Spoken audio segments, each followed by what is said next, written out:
로마서 4장 4절로 8절 말씀 함께 봉독하겠습니다. 일하는 자에게는 그 싹이 은혜로 여겨지지 아니하고 보수로 여겨지거니와 이를 아니할지라도 경건하지 아니한 자를 의롭다 하시는 이를 믿는 자에게는 그의 믿음을 의로 여기시나니 일한 것이 없이 하나님께 의로 여기심을 받는 사람의 복에 대하여 다시 말한 바 불법이 사함을 받고 죄가 가려짐을 받는 사람들은 복이 있고 주께서 그 죄를 인정하지 아니하실 사람은 복이 있도다 함과 같으니라. 아멘.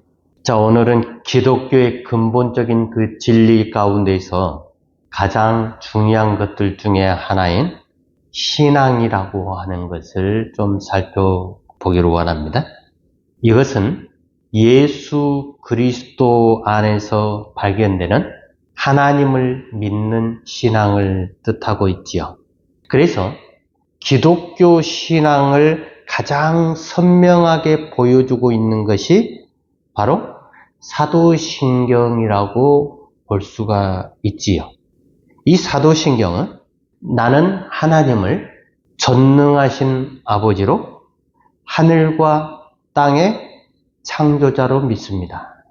그리고 예수 그리스도가 그의 유일하신 아들이심과 그리고 우리의 주님이심을 믿습니다라고 하는 고백이지요.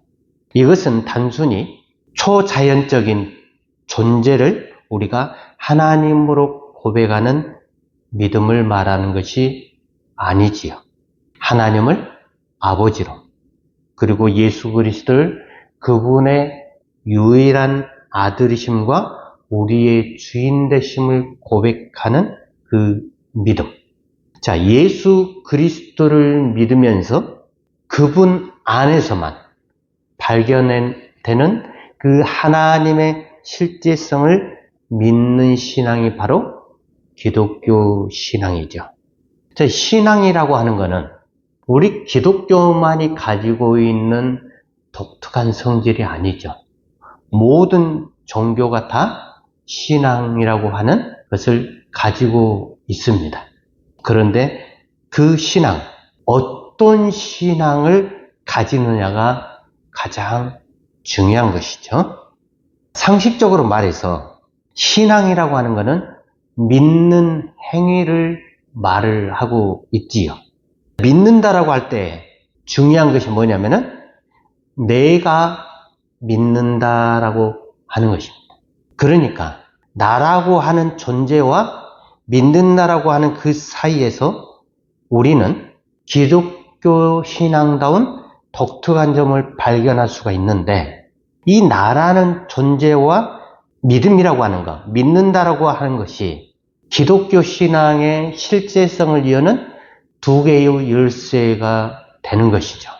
그러면 나라는 존재를 이야기할 때 중요한 것은 이것이 나라고 하는 것이 어떤 무엇을 가리키고 있는 것이냐, 어떠한 실체를 이야기하고 있는 것이냐, 그게 아니라는 거예요. 나라는 존재는 처음부터 뭔가 서술될 수 있는 존재가 아니다. 묘사될 수도 없고 그리고 정의 될 수도 없는 것이 바로 나라는 존재이지요. 그래서 처음부터 주체적이었고 처음부터 어떠한 실체가 아니라고 하는 것이죠. 쉽게 이야기해서 나라고 하는 존재는 하나의 그것, 어떠한 실체, 그걸로 표현이 될 수가 없다라고 하는 것이에요. 그래서 어떤 무엇이 아닌 존재이기 때문에 더 이상 인식할 수도 없고 규정할 수도 없고 묘사할 수도 없다.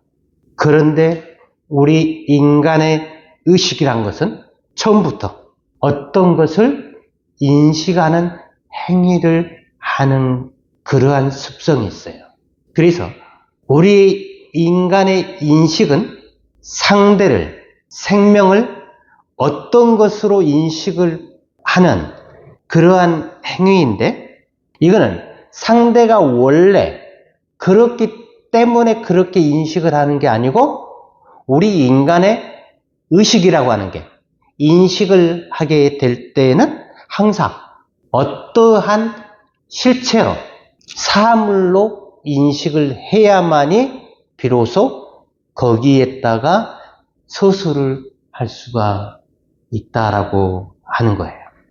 그렇다고 하면은 인간이 인식하는 그게 상대가 어떠한 것이 아님에도 불구하고 그 상대를 어떤 것으로 만드는 행위를 하는 우리의 인식으로는 하나님을 올바로 이해할 수가 없다라고 하는 것이죠. 왜 인간의 인식은 상대를 어떤 것으로 인식을 하는 것이냐? 그것은 사유라고 하는 것. 저번에 말씀드렸잖아요. 언제나 내가 생각하는 것을 생각하는 것이라고 이야기를 했었죠. 그러니까 인간이 인식하고 생각하는 것은 본질적으로 자신과 관계를 하고 있어요. 그리고 스스로 자신을 세우려고 하는 그러한 의도가 담겨져 있지요. 결국은 상대를 알기 위함이나 상대를 받아들이려고 하는 그러한 데 있기보다는 오히려 자기 자신을 알기 위함이고, 또한 상대 앞에서 자기 자신을 세우려고 하는, 그게 결국은 인간이 인식하는 행위다라고 하는 것이죠. 그러므로 인간의 인식 속에는 상대가 살아있지 않지요. 항상 그 상대를 통해서 자기 자신을 생각하고 또한 자기 자신을 세우려고 하는 방식이기 때문에, 어떻게 보면은 나라는 존재는 어떤 것이 아니기 때문에 그 인식의 대상이 아니라고 이야기를 했죠. 그래서 처음부터 상대를 어떤 것이나 또한 객관으로 만드는 행위를 하는 한 나라는 존재는 절대로 상대에게서 일어날 수가 없다라고 하는 것이죠. 그렇다면 나는 어떤 존재인가? 이걸 우리는 역사적인 존재로 이해를 해야 합니다. 여기서 역사적인 존재라고 하는 것은 실제적인 존재, 즉 생명의 관계가 일어나는 존재를 뜻하고 있지요. 생명의 관계라는 것은 다른 말로 이야기하면은 상대를 그것으로 만나는 게 아니고 상대를 생명으로 만나는 관계를 의미를 하고 있지요. 그래서 상대를 생명으로 만난다고 하는 것은 상대가 살아있음을 우리가 받아들이는 것이죠. 상대가 살아있다라고 할 때 분명한 것은 3인칭의 방식으로는 절대로 담을 수가 없다. 상대가 살아있다라고 하는 것은 나와 너와의 관계, 1인칭과 2인칭의 관계에서만 생명이 활동을 하게 되는 것이죠. 그래서 3인칭 관계, 그것이라고 하는 그 관계에서는 절대로 생명이 살아있지를 않다라고 하는 것입니다. 그래서 생명의 관계라고 하는 것은 우리 인간의 머리에서 그려지는 관계가 아니라 실제적으로 일어나는 역사적 관계, 그러니까 순간순간 일어나는, 역사가 일어나는 그러한 관계라고 하는 것이죠. 그래서 상대가 나를 향해서 다가오고 또한 나 역시 상대 앞에서 일어나는 그러한 역사적인 관계를 뜻하고 있지요. 나라는 존재가 오로지 상대에 의해서 일어나고 실제할 수 있는 존재라면, 내가 믿는다라고 하는 것은 내가 상대를 믿는 것을 뜻하고 상대가 내 앞에서 실제하는 것을 믿는다는 것을 의미를 하고 있죠. 그래서 상대가 나의 생명임을 믿는 것이죠.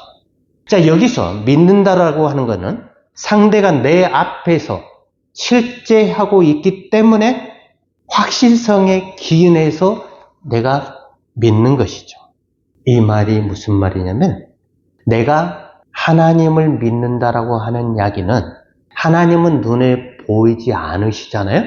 근데 그 하나님과 내가 만날 수 있는 방법은 순간이라고 했고 현재라고 했었지요. 그런데 내가 하나님을 만나려고 하는 것은 과거도 아니고 미래도 아니고 지금 현재 이 순간인데, 그 순간이라고 하는 것, 현재라고 하는 것은 지금 내 앞에 마주하고 있어야만이 만날 수가 있는 거잖아요. 그래서 하나님을 내가 믿는다라고 하는 것은 하나님이 지금 내 앞에 실제하고 계신다라고 하는, 나와 당신과의 그 관계, 인격적인 관계 안에서 실제로 계시다라고 하는 사실을 내가 믿는 것을 의미를 한다는 것이죠. 그래서 하나님을 믿는 것은 멀리 떨어져 있는 그러한 하나님이 아니고 나와 함께 지금 여기서 생명을 나누는 그러한 관계다라고 하는 사실입니다. 그래서 우리는 막연하고 추상적인 것을 믿는 것이 아니고, 내가 하나님을 믿는다라고 하는 것은 그 하나님이 바로 나의 생명의 주인이시다라고 하는 사실, 당신밖에 없다라고 하는 사실을 순간순간 고백하는 것이죠. 그래서 우리가 믿지 않으면 상대를 도저히 알 수가 없다라고 하는 것입니다. 그것은 나의 생각이나 나의 감각을, 나의 감정을 믿는 것이 아니고 상대에 의해서 일어나는 나를 믿는 것이다.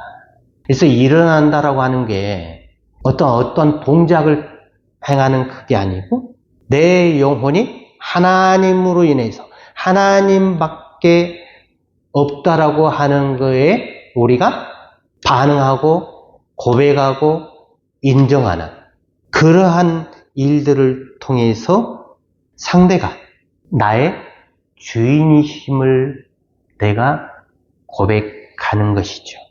또한 우리가 중요하게 생각해야 할 것은, 상대가 나의 생명이라고 할 때 나로 인해서 상대가 실제하는 것이 아니고 오히려 내가 상대로 인해서 된다라고 하는 사실을 알아야 돼요. 그래서 상대가 나를 인정하는 믿음, 그것이 우리에게 필요한 것이죠. 그래서 기독교 신앙은 칭의된 신앙을 가리키고 있지요. 그리고 믿음으로 의롭게 되는 것을 우리에게 강조하고 있지요. 오늘 로마서 4장 4절에서 8절을 보면은, 일하는 자에게는 그 삭시 은혜로 여겨지지 아니하고 보수로 여겨지거니와, 이 일을 아니할지라도 경건하지 아니한 자를 의롭다 하시는 일을 믿는 자에게는 그의 믿음을 의로 여기시나니, 일한 것이 없이 하나님께 의로 여기심을 받는 사람의 복에 대하여 다윗이 말한 바, 불법이 사함을 받고 죄가 가려짐을 받는 사람들은 복이 있고, 주께서 그 죄를 인정하지 아니하실 사람은 복이 있도다. 칭의라고 하는 것은 의롭다고 칭함을 받는 것을 이야기를 하지요. 나 자신으로 인해서 스스로 의롭게 되는 것을 이야기하는 게 아니에요. 오직 상대가 나를 의롭다고 칭해야 내가 의롭게 되는 것이죠. 의롭고 정당하다고 인정하는 존재는 나 자신이 아니라 상대라는 사실을 우리는 기억을 해야 합니다. 그러니까 믿음으로 의로워지는 신앙을 바울이 강조했을 때 그 의미는 내가 나를 스스로 의롭다고 여기는 믿음이 아니고 상대가 나를 의롭다 여기는 믿음을 가리킨다고 볼 수가 있지요. 그래서 의로움이란 내가 나를 믿는 것에서 주어지는 것이 아니고 반드시 남이 나를 의롭다고 해야 인정할 만한 의로움이라고 하는 것이에요.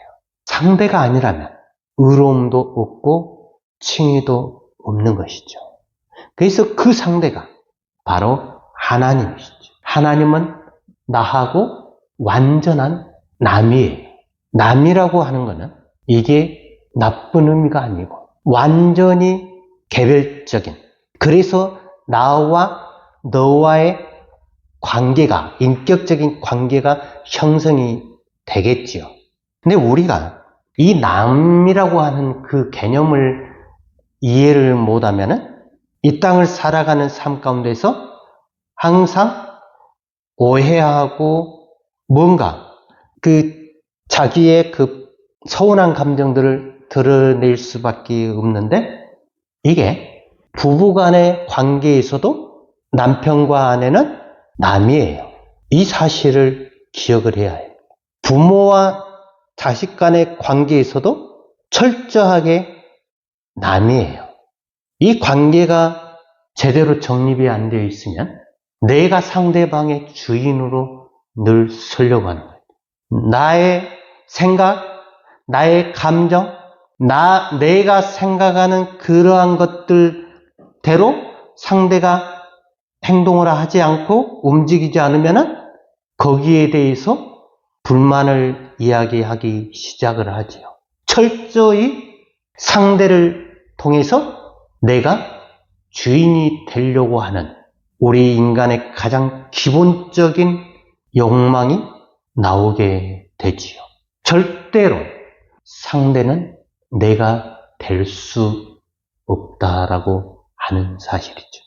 이 사실을 잊어버리면 내가 믿는 하나님, 내가 이렇게 하나님 앞에 열심을 하고 내가 최선을 다해서 드렸음에도 불구하고 왜 하나님이 나의 이 어려운 상황들, 힘들고 고통 가운데 있는 이 문제를 해결해 주지 않느냐고 하나님 앞에 오히려 대들고 하나님 앞에 따져들지요.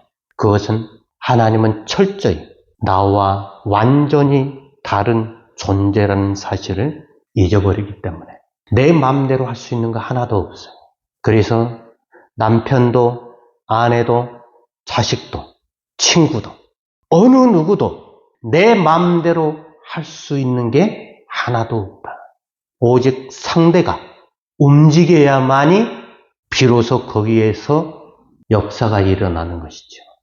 오늘 우리가 하나님 앞에서 내가 믿는다라고 하는 그 고백은 하나님은 나의 의지와 나의 계획과 내가 원하는 모든 것들과는 전혀 상관이 없는, 하나님은 오직 나의 생명으로서 나하고 마주하고 계시는 분이다라고 하는 사실. 그래서 그 하나님은 그대로 우리가 받아들이고 믿는 것을 이야기를 하는 거예요. 조건이 없어요. 근데 우리는 항상 조건을 달잖아요. 조건을 단다는 자체가 우리는 죄악 가운데 여전히 있다라고 하는 사실을 스스로 인정하는 것이 된다. 우리가 하나님 앞에 의롭게 되는 이유는 우리의 어떠한 행위를 통해서가 아니고 일한 것이 없고 경건하지 아니한 자도 하나님이 의롭다라고 그렇게 인정을 해 주실 때 우리가 의롭게 되는 것이다. 내 행위로는 하나님 앞에 절대로 의롭다라고 인정받을 만한 그러한 것들이 나오질 않는다. 그래서 하나님 앞에서 겸손하게 항상 우리 자신을 드리고 사람들 앞에서도 항상 우리는 겸손하게 낮아져야 된다라고 하는 사실이죠. 때때로 이게 쉽지는 않죠. 내 어려운 문제이지만은 그게 아니면은 하나님의 생명을 절대로 우리가 경험할 수 없다라고 하는 사실이죠. 그래서 우리의 삶 가운데서 오직 하나님만이 우리의 삶의 주인이시고 우리의 모든 생명의 주인이라는 사실, 그 사실을 우리가 기억을 하며 하루 살아갈 때 때때로 여러 가지 복잡하고 어려운 일들이 있을지라도 그 일들을 우리에게 허락하신 하나님의 계획과 하나님의 뜻이 반드시 있다라고 하는 사실이죠. 설령 우리가 실수하고 잘못된 결정을 하고 어떠한 우리의 게으름 때문에, 나태함 때문에, 때때로 우리의 교만함 때문에 그러한 어려운 문제가 일어났을지라도 그 문제의 중심에는 언제나 하나님께서 우리와 함께 마주하고 계신다. 그래서 그 하나님 앞에 우리가 겸손하게 엎드릴 수 있는, 그래서 우리의 생각, 우리의 감정, 우리의 것들을 내려놓고 하나님을 맞이할 수 있는 우리의 삶이 되기를 주님의 이름으로 축원합니다.